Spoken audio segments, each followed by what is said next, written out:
अभय जी, दो तीन बातें इस चर्चा में अभी तक यहां पर सामने आई हैं और आपने भी अपने जो पहले संबोधन में हे पार्थ करके सारी बातें कही थी कि बीजेपी में आने से किस तरह से दाग धुल जाते हैं। लेकिन ये तो सच्चाई है कि घोटाले होते हैं, ये भी सच्चाई है कि करोड़ों करोड़ों रुपया भ्रष्टाचारियों के पास से मिलता है। ये भी अभय जी सच्चाई है कि नेताओं से भी वो पैसे प्राप्त होते हैं। ये भी सच्चाई, एक लंबी चौड़ी लिस्ट एक और है जो मुख्यमंत्री रहते हुए, कई हमारे मुख्यमंत्री पद पर रहते हुए जेल गए हैं, बहुत सारे केंद्रीय मंत्री गए हैं और सांसद विधायक तो बहुत ही सारे गए हैं। ईमानदारी के साथ अभय जी, क्या परसेप्शन की बात जो जयंतोदा ने कही थी, जब इस तरह के पैसे मिलते हैं तो देश की जनता एक मन बनाती है, राजनेताओं के विरोध में जाती है, उनके मन में राजनेताओं के प्रति थोड़ी सी घृणा होती है और उसका असर वोटों में दिखाई देता है और कहीं ना कहीं खमियाजा सरकार या राज्यों की सरकारों को हार कर चुकाना पड़ता है। ईमानदारी से आज ये बात स्वीकार कर सकते हैं आप? सही है। तो इससे भी आगे बढ़कर कहना चाहता हूं सभी राजनीतिक दलों से कि प्रजातंत्र में ही जनता की आस्था समाप्त न हो जाए, कम से कम हम सब लोगों को ये सामूहिक प्रयत्न करने होंगे। दिलीप दादा का मैं बड़ा आदर करता हूं, मगर कुछ तथ्य उनके सम्मुख रखना चाहता हूं दिलीप घोष साहब के सामने। विजय माल्या को तो जानते होंगे, ये विजय माल्या को सीबीआई ने लुकआउट का नोटिस इशू किया। लुकआउट का नोटिस का अर्थ ये था कि जहां भी एयरपोर्ट पर वो दिखाई दे तुरंत गिरफ्तार किया जाए। उस लुकआउट के नोटिस को रिवोक किया सीबीआई ने मोदी सरकार की सत्ता की सरपरस्ती में, और वो आदमी 36 सूटकेस लेकर इसी सरकार की सरपरस्ती में भागा।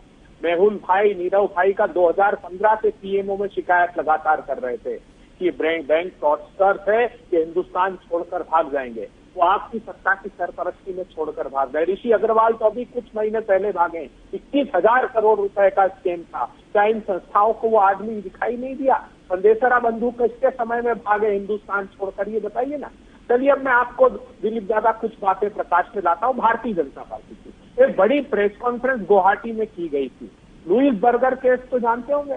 यूएस डिपार्टमेंट ऑफ जस्टिस ने 2015 में कहा कि जो पानी का कंसल्टेंसी का कॉन्ट्रैक्ट था उसमें बहुत बड़ा रिश्वतखोरी हुई है। बीजेपी ने किताब निकाली बाकायदा हेमंतो बिस्वा शर्मा जी के खिलाफ। इतना ही नहीं, रेड हुई, ये कहा गया भारतीय जनता पार्टी ने प्रेस कॉन्फ्रेंस लेके कि 20 लाख रुपए वो चिट फंड कंपनियों के उनके खाते में जा रहे हैं, हम इनको छोड़ेंगे नहीं। क्या हुआ? भारतीय जनता पार्टी में शामिल हो गए। आप कहते थे भाग मुकुल भाग, सीबीआई आ रही है। प्रेस कॉन्फ्रेंस ली कलकत्ता में भारतीय जनता पार्टी ने, उसको अपने दल में शामिल कर लिया, सारे पाप धुल गए। शुभेंदु अधिकारी जी के खिलाफ प्रेस कॉन्फ्रेंस नहीं ली थी, बताइए देश को, जो नेता प्रतिपक्ष बने हुए। अरे आपने निष्ठापूर्वक भारतीय जनता पार्टी के लिए काम किया, आपको तो प्रोजेक्शन तक नहीं दिया। मुझे इस बात का उस समय दुख था कि कम से कम आपके जैसे निष्ठावान कार्यकर्ता को ही भारतीय जनता पार्टी अवसर दे देती। और देखिए जांच करेगा कौन? अभी श्रीलंका में क्या हुआ? जो पार्लियामेंट्री कमेटी है इलेक्ट्रिसिटी अथॉरिटी के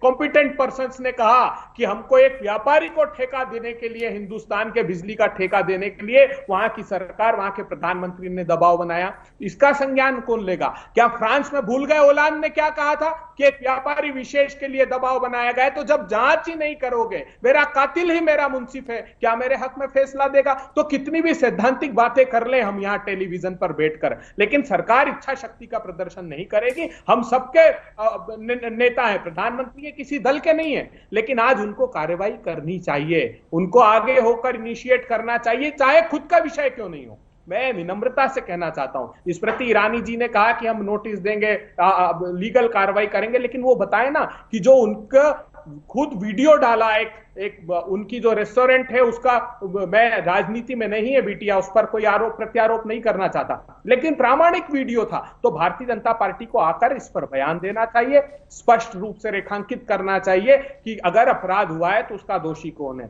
जब आपके हाथ में निर्णय लेना है और आप अपने लोगों को सिर्फ बचाते जाएंगे और प्रतिपक्ष पर कार्रवाई करके वो सिर्फ इसलिए कि आप लालछन लगा सकें और प्रतिपक्षियों को विपक्ष से भी सत्ता पक्ष से हटा हटा सके, यही एकमात्र काम रह गया है। अगर आप न्याय का राज स्थापित करना चाहते हैं तो हम सब दल के लोग मिलकर संकल्प लें कि बिल्कुल शहीद अंसारी ने कि किसानों की आय 27 रुपए प्रतिदिन रह गई और एक व्यापारी 1002 करोड़ रुपए कमा रहा है। यह आर्थिक असमानता को दूर करने का संकल्प लेकर तो प्रधानमंत्री जी सत्ता में आए थे। अगर इस संकल्प को पूरा नहीं कर सकते तो उनको देश को कहना चाहिए कि जिन उद्देश्यों की पूर्ति के लिए मैं देश में आया था उस पर काम करने में मैं असमर्थ हूं।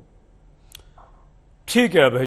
अजय जी, हम देखते हैं कि किसी नेता पर केस चलता है, चाहे वो भ्रष्टाचार के मामले में हो, चाहे आपराधिक मुकदमा हो, अगर वो एक राजनीतिक दल में है और दूसरे में चला जाता है तो वो पाक साफ हो जाता है, उसे ले लिया जाता है।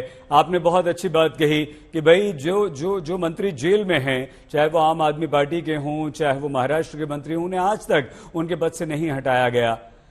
क्या जनता का विश्वास यहां भी डिगता है कि ये राजनेता, ये राजनीतिक दल सिर्फ अपने फायदे के लिए, अपने आप को मजबूत करने के लिए, अपनी सरकारें बचाने के लिए, अपनी सरकारें बढ़ाने के लिए हमारा इस्तेमाल करती हैं? अजय आलोक जी। देखिए, बिल्कुल जनता को दिखता है सईद जी, और जनता को दिखता है और वो वोट में रिफ्लेक्ट भी करता है। मध्य प्रदेश में इस्तीफा हुआ, कांग्रेस की सरकार गई, इस्तीफे के बाद जब चुनाव हुए सारे के सारे रिजल्ट भाजपा में गए, क्योंकि जनता को दिखा था। देश में 2-2 बार चुनाव हो गए, 14 में चुनाव हुए, 19 में चुनाव हुए, ये राफेल चिल्लाते रहे, भाजपा पहले से ज्यादा मजबूत हो गई, क्योंकि जनता को दिखता है। अकेले महाराष्ट्र में चुनाव हुआ, बीजेपी सबसे बड़ी पार्टी हो गई, शिवसेना ने धोखा देकर इनके साथ सरकार बना ली, जनता को दिखा, और ये अगले आने वाले चुनाव में भी दिखेगा। अभय जी, मैं आपको बस ये कहना चाहूंगा, आप मित्र हैं, दूसरे पे आरोप लगाने से अपने पाप कम नहीं होते। जहां तक आप ईडी की बात करते हैं, संजय जी यही बैठे हुए हैं, याद होगा सबको को कि अभिजीत जी से भी, जो ममता जी के भतीजे हैं, उनसे भी ईडी ने पूछताछ की थी आज से 6 महीने पहले बंगाल चुनाव के दौरान। अब तो पूछताछ नहीं कर रहे हैं, तो क्या अभिजीत जी भी भाजपा से मिल गए? भाई, जहां पे कंक्रीट एविडेंस होगा, कंक्रीट आपके पास सबूत होगी, और अदालत के द्वारा मॉनिटर्ड कमेटी पे इस तरह के सवाल उठाना, कहीं ना कहीं देश की संवैधानिक व्यवस्था पे आप चोट कर रहे हैं। किसी संवैधानिक संस्था को तो छोड़ा नहीं, अब अदालत को भी घसीट लीजिए। क्यों भूल जा रहे हैं हम लोग कि टीएमसी का जितना ये केस आज चल रहा है, ये हाईकोर्ट द्वारा मॉनिटर्ड चल रहा है। ये कोई भाजपा या ईडी की देन नहीं है, आपके अपने कृत्य हैं। आज सोनिया गांधी, आप मुझे बताइए, चिदंबरम जब गिरफ्तार हुए आपने कोई हंगामा नहीं किया, बाकियों पे आरोप लगते हैं, जेल जाते हैं, आप कोई हंगामा नहीं करते हैं। राहुल गांधी से पूछताछ हो जाती है, आप सड़क पर उतर के हंगामा करना शुरू कर देते हैं। सोनिया गांधी से ईडी पूछताछ करती है, सड़क पर उतर के आप हंगामा करना शुरू कर देते हैं। क्या ये जनता को दिखता नहीं है कि एक व्यक्ति को बचाने के लिए देश की सबसे पुरानी पार्टी रोड पे आ रही है? इस बात के बचाने के लिए भाई 2000 करोड़ की संपत्ति हथियाने के लिए, 1 मिनट, 2000 करोड़ की संपत्ति हथियाने के लिए आपको पूछताछ देने में क्या हर्ज है?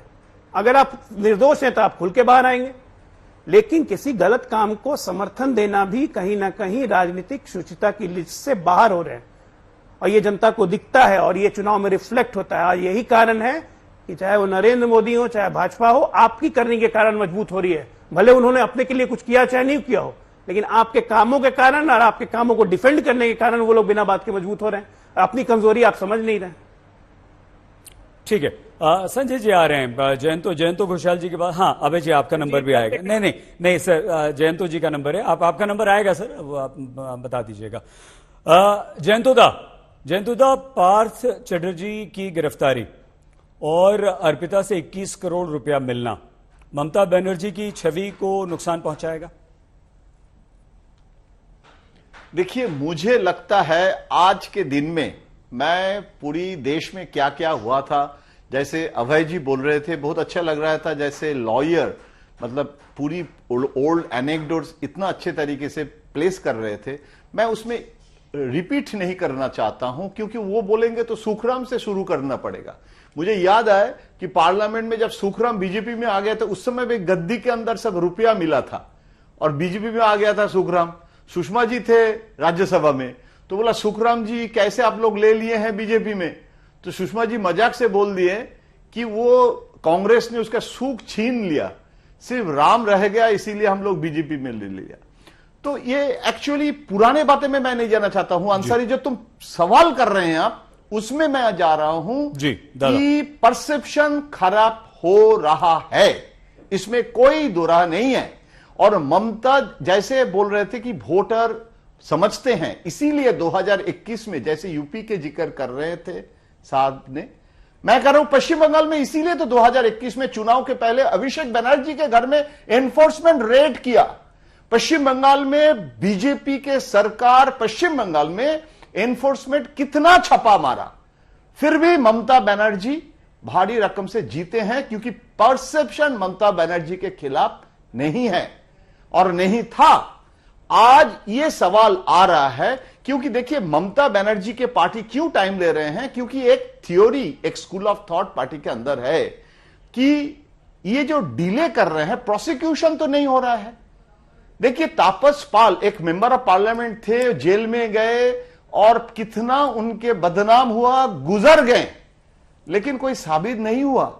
सुदीप बंदोपाध्याय आज लोकसभा में तृणमूल का लीडर है, जेल में रहे, अभी बेल में है, लेकिन कोई प्रूफ नहीं है। तो सीबीआई का ये जो डिलेड चार्जशीट भी देना, और मतलब एक सिस्टम में एक टाइम फ्रेम भी होता है।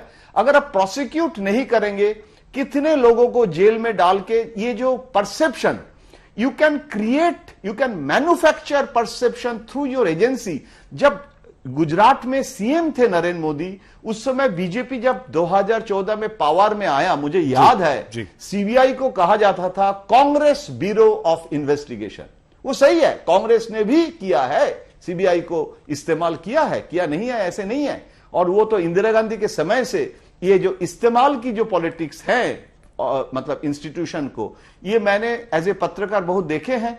और इंदिरा गांधी खुद विक्टिम हुए थे और इसीलिए कमीशन तक जाना पड़ा था। लेकिन आज एनफोर्समेंट और सीबीआई कर रहे हैं पॉलिटिकल वेपन, ये परसेप्शन है। और उनको लग रहा है कि अगर हम रिजाइन कर देते हैं, they will get the test of the blood, और 4 लोगों को अरेस्ट करेंगे, शिकायत करेंगे। तो ये स्कूल ऑफ थॉट है कि इसमें प्रोसिक्यूशन नहीं होगा और बीजेपी के हाथ में वेपन दिया जाएगा।